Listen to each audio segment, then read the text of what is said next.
Ya, selamat untuk fans United ya yang berhasil keluar dari lubang jarum dengan cara yang luar biasa.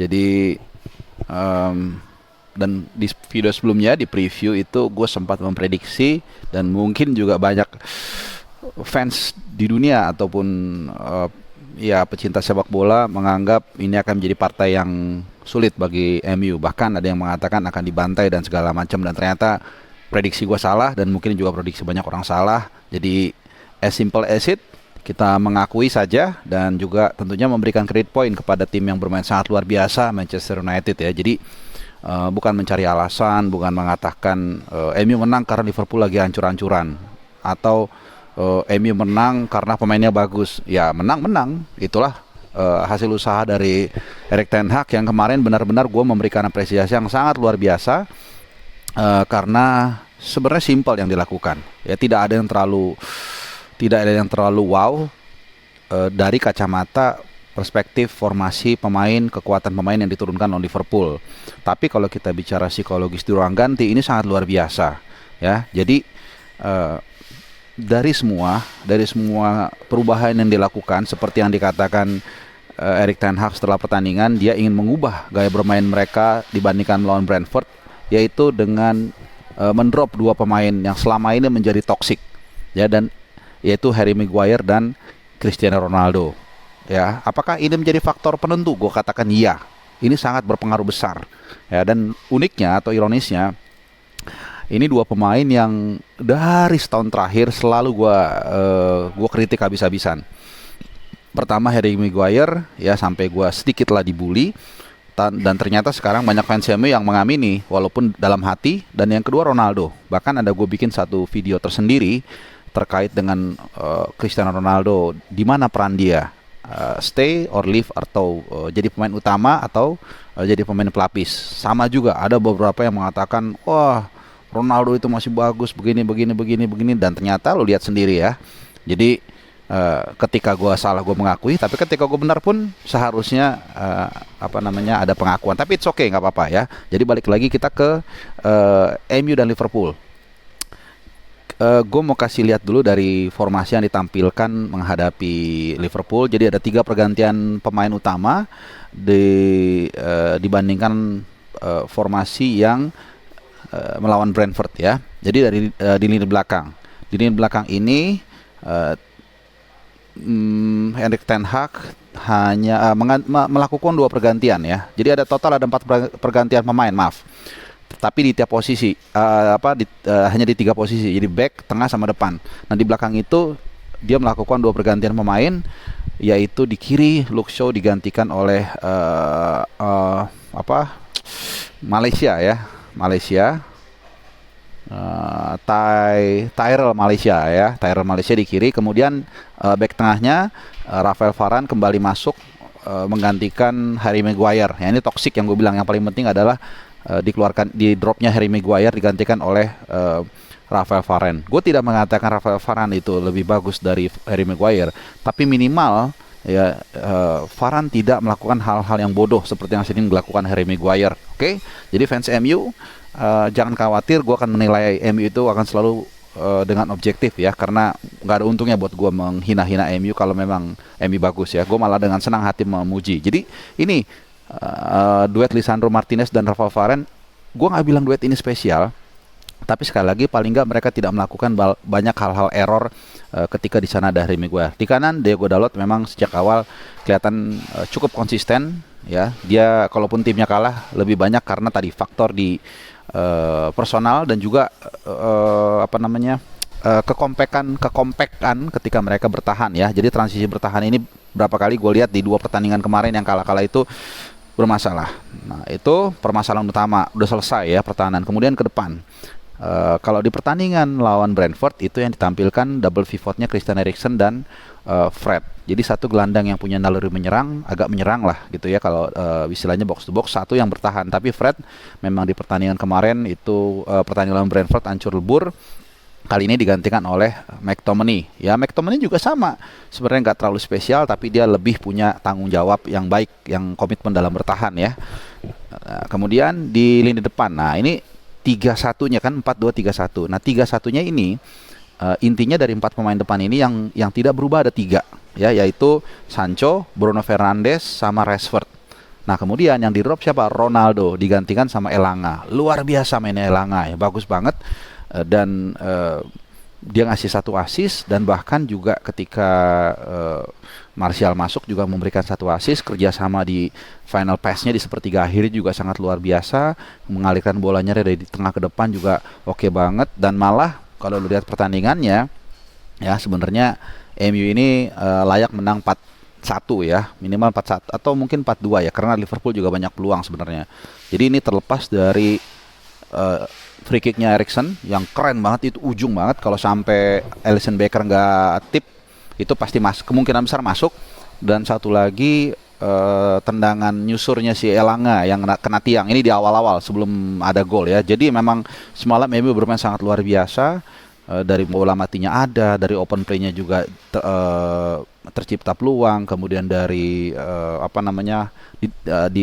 set up di dalam boxnya juga Jadon Sancho tenang banget. Jadi luar biasa, luar biasa komplit sebenarnya pertandingan kemarin. Dan tentunya di kemenangan ini didapat di momen yang sangat krusial ya, karena orang sudah akan menunggu-nunggu MU kembali kalah dan akan mencetak start terburuk sepanjang IPL dan sebagainya. Ternyata enggak, jadi sangat luar biasa, sehingga ini juga akhirnya memudahkan De Gea yang seperti biasa memang bagus, tapi kemarin sempat kemarin error ya lawan Brentford. Kembali juga dia nggak terlalu capek gendong timnya, dan dia melakukan cukup banyak penyelamatan kemarin, bermain sangat tenang ya. Terus kalau kita lihat dari permainan juga, nah ini dia dari permainan. Jadi tadi secara komposisi pemain, Ten Hag melakukan terobosan yang sangat berani ya. Mungkin juga dia nontonnya bukan channel yang lain-lain, tapi channel Bung Harapan ya, Erik Ten Hag, sehingga dia mendrop Harry Maguire sama Ronaldo ya. Dan yang kedua yang juga lebih penting adalah mereka bermain tidak terlalu naif. Naif itu artinya ya udah, kalau mereka lawan menyerang, lawan menekan, mereka menunggu dan memanfaatkan serangan balik. Jadi ini seperti istilahnya, kalau lu tahu aktor Steven Seagal ya. Jadi memanfaatkan kekuatan dan kelemahan lawan untuk diserang balik ya, dan ini yang dilakukan. Jadi artinya dia tidak naif, dia mampu beradaptasi. Nah ini karena makanya gue bilang ya, ketika seorang pekerja, apakah itu pelatih, apakah manajer dimanapun, makanya selalu kita satu kata yang kunci yang penting itu mampu beradaptasi kan gitu kan selalu. Nah ini yang kemarin berhasil dilakukan oleh Erik Ten Hag ya. Dia tidak terlalu keras kepala, dia bisa beradaptasi dengan pemainnya dan juga lawan, dan akhirnya berhasil. Nah sekarang jadi itu dulu ya dari MU. Jadi gokil banget, keren banget, dan gue sih berharap mereka MU bisa bermain seperti itu terus ya. Walaupun tetap gue berharap Arsenal yang ada di puncak ya. Oke. Oke, sekarang kita ke Liverpool. Nah, ini Liverpool justru yang sedang sakit kronis ya. Kenapa gue bilang sakit kronis? Sebenarnya kalau kita lihat line up kemarin, pertama banyak pemain yang nggak bisa main ya. Di antaranya Alcantara masih cedera, Fabinho juga kayaknya kurang fit ya, sehingga ditampilkan sebagai cadangan. Ini gue juga nggak ngerti kenapa. Harusnya sih dia kalau fit emang benar-benar fit dimainin, tapi mungkin dia nggak terlalu fit, sehingga line up yang ditampilkan itu Liverpool di tengah itu Jordan Henderson, kemudian Elliot, ini Milner. Jadi ini ada antara kombinasi pemain yang memang sudah sangat berpengalaman, Milner tapi udah tua banget, kemudian Henderson yang di usia prime-nya lah. Cuman memang Henderson dari dulu ini tidak tidak terlalu istimewa honestly kalau gue bilang. Cuman dia komit, kerja keras, jadi bagus. Dan kemudian Elliot masih muda. Jadi Henderson practically menggendong dua gelandang ini, sehingga memang kita lihat walaupun mereka menguasai ball position, tapi ya tidak terlalu banyak yang bisa mereka perbuat. Ya memang ada sekitar 3-4 peluang emas, tapi menurut gua kalau mungkin di situ ada Alcantara dengan Fabinho, mungkin akan lebih banyak kombinasi peluang yang bisa mereka ciptakan ya. Terutama kalau ada Alcantara, tusukannya kita tahu lebih tajam, lebih klinikal, dan kalau ada Fabinho punya kombinasi tendangan jarak jauh. Nah, di lini depan ini sekali lagi menunjukkan bahwa Liverpool benar-benar kehilangan Mane ya dalam 3 laga terakhir. Sepertinya lawan begitu mudah mematikan pergerakan dari Liverpool. Kenapa? Karena bola direct ke Mane, ke Salah. Kemudian di sisi lain Luis Diaz yang musim lalu itu terutama di tengah-tengah musim ya itu keren banget.